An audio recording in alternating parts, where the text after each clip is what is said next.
Senhoras e senhores, sejam muito bem-vindos ao Licita Business com o professor Adiel, onde discutimos tudo sobre licitações e contratos sob a ótica dos fornecedores e do setor privado.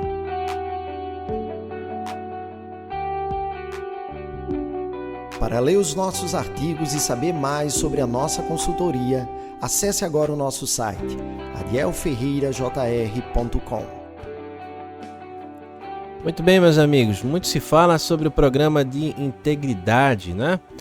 O programa de integridade é o conhecido como compliance, aquele termo que ficou muito conhecido depois da publicação da lei anticorrupção e do decreto que o regulamentou. Hoje nós temos um novo decreto, né? Trazido aí em 2024, 12.304, e esse decreto ele vai trazer uma visão diferente, um pouco mais abrangente do que o anterior, porém, mesmo assim ficava aquela dúvida, né? Se você era fornecedor, você dizia, peraí, meu programa de integridade ele tem que conter o que exatamente? Ele vai para que caminho especificamente? Porque não é, havia sim ali alguns critérios, mas eram critérios mais gerais. E se havia possibilidade, inclusive, de haver exigências específicas. Então é uma coisa aberta. Se você era da administração, sua preocupação era, peraí, eu vou ter que avaliar isso, eu vou ter que virar especialista em compliance, especialista em programa de integridade para avaliar o que está acontecendo. Peraí, como é que vai ser isso, né? E por muito tempo foi exigido o programa de integridade por pessoas que não sabiam fazê-lo e avaliado por pessoas que não sabiam avaliar, né? Então ficou nessa situação. O que aconteceu hoje? Uma coisa que nós esperávamos por muito tempo, uma regulamentação de como esses processos, a metodologia de avaliação desses programas de integridade, publicado aí na portaria normativa da CGU 226, de 9 de setembro de 2025. E é sobre esse tema específico que nós vamos falar. Agora, só um recado, né? Se você gostaria de ter uma consulta comigo, você gostaria que a gente fizesse uma avaliação do seu programa de integridade, ou fizesse a implantação do seu programa de integridade, já baseado nessa nova portaria, não deixe de entrar em contato conosco, tá? Você entra lá, adielferreirajr.com/contato, envia lá a sua demanda e nós vamos responder em até 24 horas úteis. Vai ser um prazer, uma honra conversar com você, tá? Muito bem. Claro, hoje não é o objetivo de eu trazer uma aula para você sobre esse tema. É claro que isso deve acontecer muito em breve. Talvez eu faça um webinário sobre isso, né? Focado nesse ponto. Nós temos um podcast também aqui no escritório chamado Compliance SA, que ele só aparece de vez em quando para poder trazer algumas coisas específicas, né? Junto com o professor Flávio Porpino. Mas talvez a gente faça isso também, ou faça uma aula mais específica. Você me diga aí nos comentários aqui o que você acha mais interessante. Mas hoje é basicamente para anunciar a existência dessa portaria e trazer para vocês as principais coisas que estão sendo reguladas aqui, né? Muito bem. Então, ela começa trazendo que ela estabelece ali o procedimento, a metodologia em 3 frentes. A primeira frente são as contratações de obras, serviços e fornecimentos de grande vulto, né? Trazendo a ideia de grande vulto a hoje em dia, né, 200 milhões de reais a contratação. E claro, esse grande vulto tem sido regulamentado em outros entes federativos. Então os estados, Distrito Federal, estão trazendo as suas regulamentações e também alguns municípios também. Então é muito importante que você avalie qual é a entidade da qual você trabalha ou você está querendo licitar, para verificar qual é o nível de exigência. Aquele seu contrato específico chega lá, né?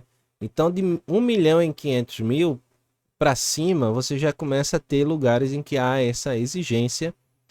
E isso, claro, é uma coisa muito interessante de ser vista. E claro, eu imagino também deverão haver cópias dessa portaria em âmbito estadual para o nível de avaliação específico, né? Então, primeiro é essa, contratações de obras, serviços e fornecimento de grande vulto. Segundo é o desempate entre duas ou mais propostas, uma coisa que eu tenho trazido aí para vocês. Eu não sei se eu trouxe aqui no podcast, mas eu tenho recomendado muito em consultas para que os licitantes não apertem o botão do sistema dizendo que tem programa de integridade, se não o tem, tá? Justamente porque se eventualmente for exigido isso, vai e não tiver, vai ser um objeto de penalidade por você ter apertado o botão errado, meu amigo. Então, não aperte esse botão. Se você quiser saber um pouco mais sobre o que significa isso, esse programa de integridade, eu posso te dizer aqui. Programa de integridade são uma série de procedimentos, políticas, né? Você cria políticas da empresa, políticas internas da empresa, né? Então, código de ética, políticas de evitar ilícitos em licitações, você cria um canal de denúncia. Esse conjunto de coisas é que se chama de programa de integridade, porque compliance pode ser isso tudo junto ou qualquer coisa dessa isolada. Então, quando se fala programa de integridade, é uma coisa aberta e a gente se limita, pelo menos aqui no escritório, eu só faço programa de integridade para empresas que atuam com licitação. Porque existe programa de integridade também para outros ramos. Por exemplo, programa de integridade para empresas que querem ser cotadas na bolsa. É outra história, outras exigências, outras normas, etc, etc, etc.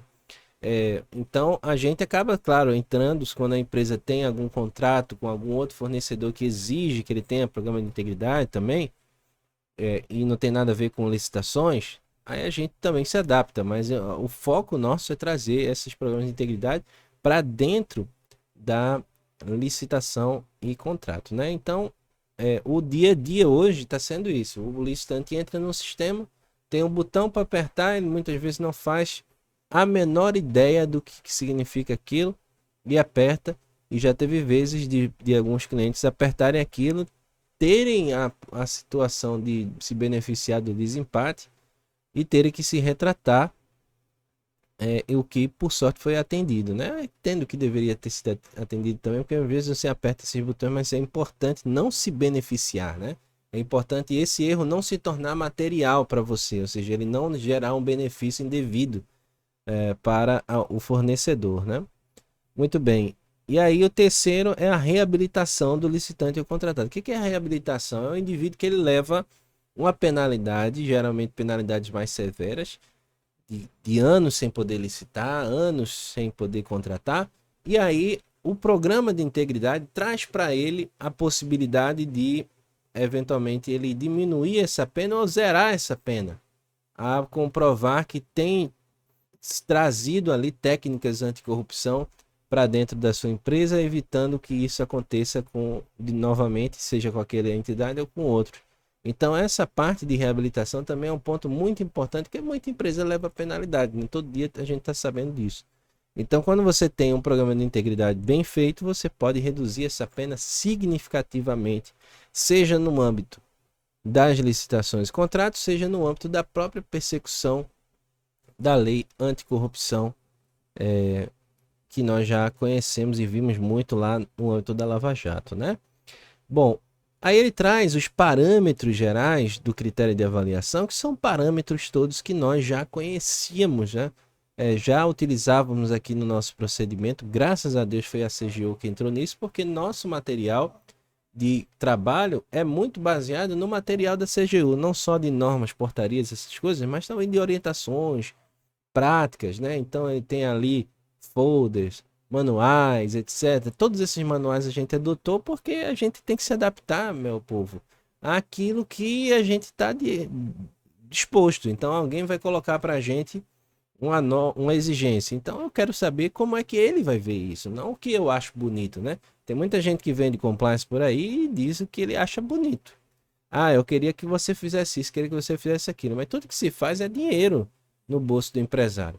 Então, não, eu me limito àquilo que é estritamente necessário e exigido em lei.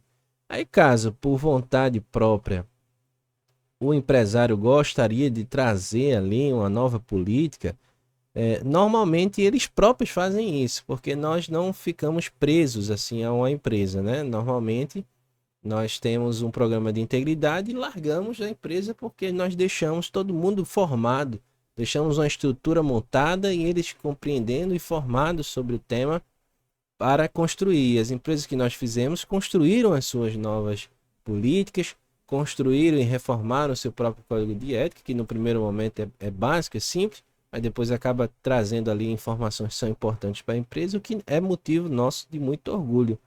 Porque tem muita gente que faz programa de integridade de um jeito tal que ele nunca mais sai da empresa, fica lá para a empresa o resto da vida. Isso só vai acontecer com a gente se o empresário disser, ó, não, eu queria que você indicasse alguém para ficar sendo nosso compliance officer, tal. Beleza, mas fora isso, eu sempre recomendo que a empresa tenha a sua própria estrutura e ande com as suas próprias pernas, né? Então, veja, o processo de reabilitação também vai girar em cima desses 3 pontos, né? Que são o grande vulto. Quando é obra de grande vulto, a CGU já é competente automaticamente. Então, se você, por exemplo, está assistindo a mim aqui e é da administração pública, se você for contratar uma obra de grande vulto, pode saber que você vai ter que encaminhar isso para a CGU. É competência deles avaliar esse tipo de programa de integridade, tá? No caso do desempate, o desempate é uma autodeclaração, tá? Uma autoavaliação. Aqui vai ser falado também, em um momento posterior a gente pode verificar isso como vai ser na prática, mas vai ser uma autoavaliação. A empresa vai se autoavaliar, se autopontuar. E o órgão licitante ele vai poder acionar a CGU para avaliar aquele programa de integridade, eventualmente. Mas se não, não vai precisar fazer isso. Então, me parece, né, no primeiro momento, posso estar enganado, mas numa primeira leitura rápida, é isso que acontece. Vai ter uma autoavaliação no caso de desempate. E aí, se eventualmente a administração pública licitante quiser, ela vai solicitar para que a CGU faça esse trabalho. Depois nós temos a reabilitação, né? Que a reabilitação também é parte do trabalho da CGU, só que tendo uma avaliação também interna da administração pública, né? Muito bem. Então são esses 3 pontos que eu queria ressaltar no caso de obras de grande vulto, desempate e reabilitação, sabendo, né? Anunciando que é uma norma grande, uma norma densa, que nós vamos estudá-la afinco para verificar se tem uma linha, uma vírgula fora daquilo que nós já conhecíamos, já estamos acostumados aí desde 2021 aplicando programas de integridade e, claro, trazendo os pontos de diferença numa aula posterior. Se você, por acaso, se interessou sobre essa possibilidade, né, de assistir esse webinário ou essa aula ou esse podcast específico, eu gostaria que você se manifestasse nos comentários dizendo o que você gostaria de ver, qual é o ponto que ele toca, qual é o exemplo, qual é o estudo de caso, qual é a pergunta, porque assim a gente deixa as coisas mais interessantes.